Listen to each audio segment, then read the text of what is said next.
मैंने सुना है, एक छोटी सी कहानी मेरे गुरुदेव सुनाते थे कि एक परिवार का मालिक घर में आया। घर का मालिक था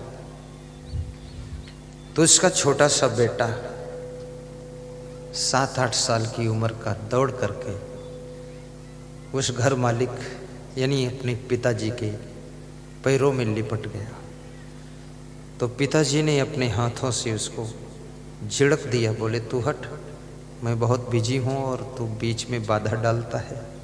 तो बच्चे का मन दुखी हो गया कि मैं अपने पिताजी को लिपट गया प्रेम करने के लिए, उन्होंने झिड़क दिया हमको।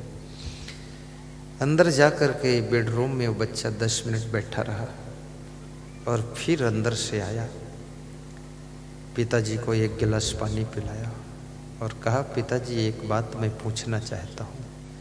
पूछो बेटा, क्या पूछना चाहते हो? आप 1 घंटे में कितने रुपये कमाते हो? तो इसके बाप ने कहा, मैं 1 घंटे में 100 रुपये प्रॉफिट कमाता हूँ। तो पिताजी क्या 50 रुपये मुझको उधार दे दोगे? तो क्या करेगा, बार बार पैसा मांगता है। बोले नहीं, आज दे दो, उधार ले रहा हूँ। अभी तक तो लेता था, उधार नहीं लेता था, वापस लौटाने के लिए नहीं, अब वापस लौटाऊंगा। 50 रुपये निकाल कर पिताजी ने दिया। वो बच्चा 50 रुपये लेकर के कमरे में गया और वहाँ उसके पास में एक गोलक था। मिट्टी का गोलक होता ना, कुंभकार लोग बनाते हैं, जिसको रुपया डालते हैं, उसमें छेद होता है। उस गोलक को उसने फोड़ा और उसमें से 1 रुपया 2 रुपया रखा था, वो सब निकाला। तो गिना, काउंटिंग किया तो 50 रुपये निकला। 50 रुपये वो और 50 रुपये जो उधार लिया था, दोनों मिलाकर 100 रुपये बनाया और एक थैली में बांध कर लाकर अपने पिताजी के सामने रखा कि पिताजी तुम 1 घंटे में 100 रुपये प्रॉफिट कमाते हो, मैं आपको 100 रुपये देता हूँ। 1 घंटे का समय हमको दीजिए, हमारे लिए समय दीजिए, हमसे प्रेम कीजिए। ये 100 रुपये के लिए आप हमको 5 मिनट का समय नहीं दे पाते हो, इसलिए मैं आपको 100 रुपये देता हूँ ताकि 1 घंटा मेरे ऊपर भी खर्च कीजिए।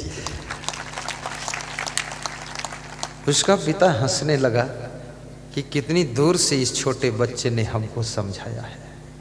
कभी कभी छोटे छोटे बच्चे भी बड़ी उम्र वालों को समझा देते हैं। कभी कभी बेटियां अपने माँ को भी समझा देती है, कभी कभी बहुएं अपने सास ससुर को भी समझाती है, और कभी कभी आपकी धर्मपत्नी आपको समझाती है, और कभी आप पूरे परिवार को समझाते हो। याद रखना, ये संसार समझने और समझाने से ही चलता है। अगर समझना आ गया, समझाना आ गया, समझ बूझ आ गई तो ये संसार सुखद हो जाता है।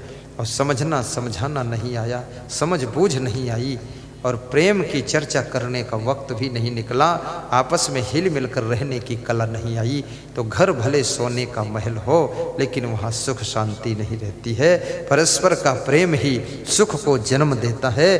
परस्पर का आनंदमय प्रेम घर को स्वर्ग बना देता है। इसलिए परस्पर में प्रेम पैदा कीजिए और कबीर को याद कीजिए कि 2.5 अक्षर प्रेम का पढ़े सो पंडित होए, पोथी पढ़ी पढ़ी जग मुआ पंडित हुआ न कोई। ये 2.5 अक्षर प्रेम के बड़े महत्वपूर्ण हैं। आज आपकी पत्नी आपके साथ रहती है तो प्रेम के कारण ही तो रहती है। जिस दिन प्रेम टूट जाएगा उस दिन वो गठरी लेकर विदा हो जाएगी और मायके चली जाएगी, और मायके से भी प्रेम टूट जाए तो फिर बनारस चली जाएगी।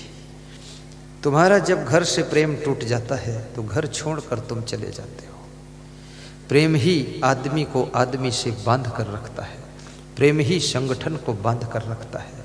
प्रेम एक ऐसी डोरी है जिसमें करोड़ों लोग नहीं, पूरा वर्ल्ड बंधा रहता है। अब प्रेम के प्रभाव को समझिए। आप कितना ही धन कमा लो, कितना ही मकान बना लो, कितनी गाड़ियां ले लो, लेकिन अगर परस्पर में राग द्वेष है, प्रेम नहीं है, तो आपके घर में सुख नहीं रहेगा। राग द्वेष को मिटाइए। श्री कृष्ण कहते हैं, राग द्वेष वियुक्तस्तु विषयान इंद्रिय शरण आत्म वैसैर विधेय आत्मा प्रसादम अधिगच्छति। राग द्वेष से मुक्त हो जाओ।